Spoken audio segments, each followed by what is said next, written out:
हे गरमागरम तर्री, हे मऊ पोहे, वरून कुरकुरीत शेव, बारीक कट केलेला कांदा, कोथिंबीर. फक्त हे बघूनच तोंडाला पाणी सुटलं ना.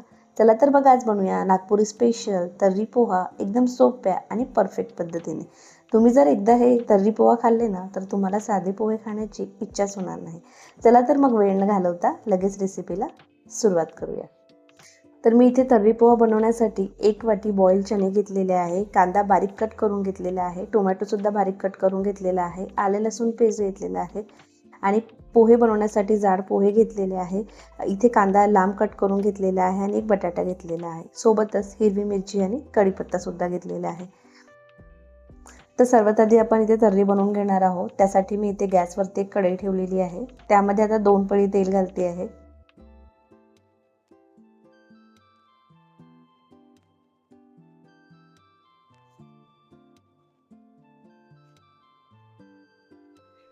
तेल छान गरम झालं की आपल्याला त्यामध्ये मोहरी घालायची आहे. मोहरी छान तडतडली की त्यामध्ये आपल्याला आता बारीक कट केलेला कांदा घालून घ्यायचा आहे. कांदा आपल्याला छान सोनेरी रंग येईपर्यंत छान असा परतून घ्यायचा आहे.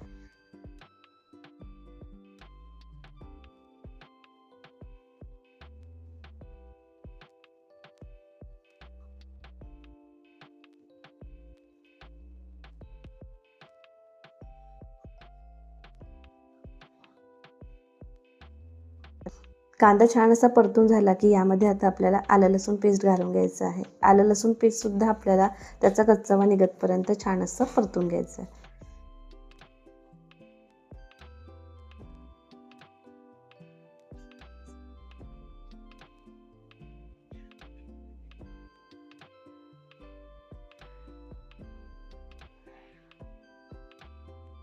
आलं लसूण पेस्ट छान असं परतून झालं की यामध्ये आता आपल्याला सर्व मसाले घालून घ्यायचे आहे. चवीनुसार तिखट, मीठ, हळद, धनियापूड. तर मी इथे धनियापूड आपण घरी बनवलेलंच घातलं आहे. त्यामध्ये सर्व गरम मसालेसुद्धा ॲड आहे. तर वेगळा गरम मसाला आपल्याला घालण्याची गरज नाही. जर तुम्ही धने मसाल्याची रेसिपी बघितली नसेल तर एकदा नक्की बघा, आपल्या चॅनलवरती अपलोड केलेली आहे. आता हे मसाले टाकल्यानंतर आपल्याला छान अशी परतून घ्यायची आहे.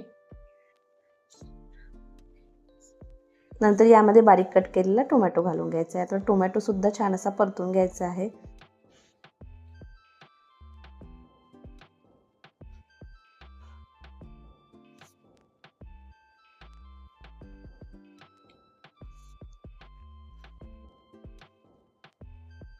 तर इथे मसाल्यांना छान असं तेल सुटायला लागलं आहे. आता यामध्ये मी परत टोमॅटो घालते, पण आता टोमॅटो असं लांब कट करून घेतलेले आहे. तर हीच खासियत आहे नागपुरी तर्री पोह्याची, म्हणजे असे लांब टोमॅटो कट करून टाकतात. खूप छान चव लागते यामुळे. आणि सोबतच बॉईल केलेले चणेसुद्धा घालून घेते आहे. तर आपल्याला हे सुद्धा छान असे परतून घ्यायचे आहे. छान असे परतून झाले की आपल्याला 2 मिनिट झाकण ठेवून याला असं शिजवून घ्यायचं आहे मसाल्यांमध्ये, म्हणजे मसाला छान लागतो चण्यांना.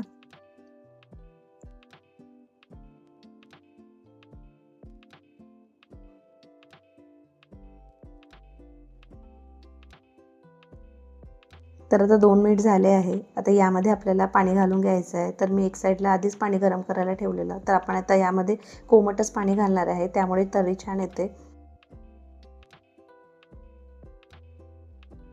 तर इथे मी साधारण 1.5 ग्लास पाणी घालते आहे.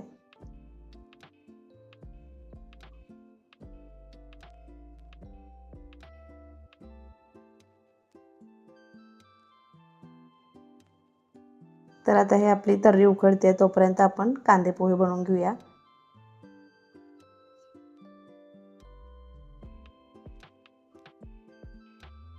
तर मी ते गॅसवरती कढई ठेवलेली आहे. त्यामध्ये मी साधारण 1 पळी तेल घालते आहे.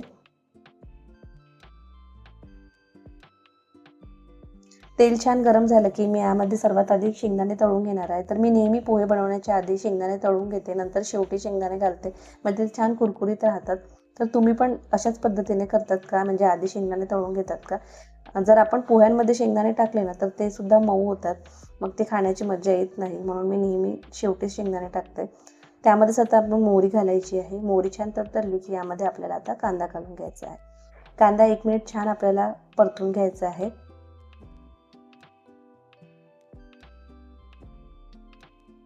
आणि नंतर यामध्ये आपण बारीक कट केलेली हिरवी मिरची आणि कढीपत्ता घालून घ्यायचा.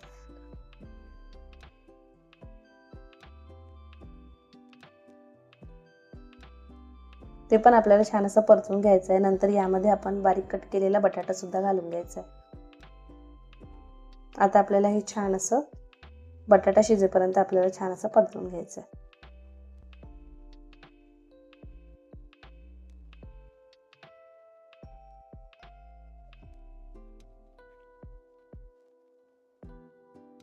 ते बटाटा छान असा परतून झाला आहे. आता यामध्ये आपल्याला हळद घालायची आहे आणि चवीनुसार मीठ घालून घ्यायचं आहे.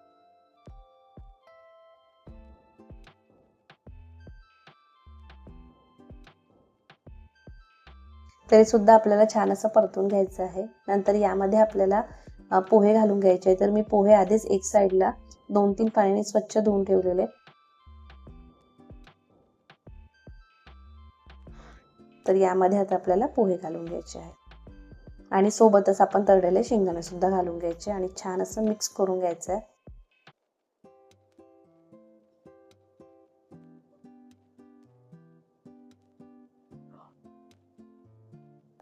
छान असं व्यवस्थित मिक्स करून झालं की आपल्याला 2 ते 3 मिनिट छान शिजवून घ्यायचे.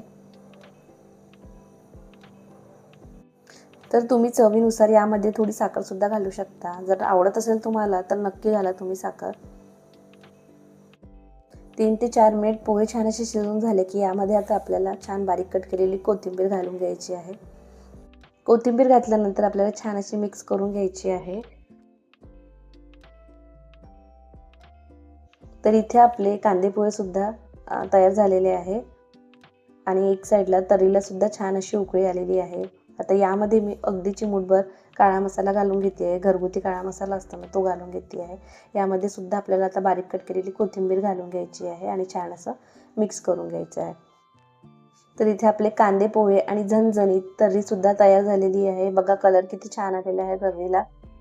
अशा झणझणीत तर्रीसोबत पोहे खायला एक वेगळीच मज्जा येते. नागपूरच्या लोकांना चांगलंच माहिती आहे ह्या पदार्थाबद्दल. नागपूरच्या प्रत्येक चौकात ज्या पदार्थाचा सुगंध दरवळतो ना, तो म्हणजे हाच आहे झणझणीत तर्री पोहा.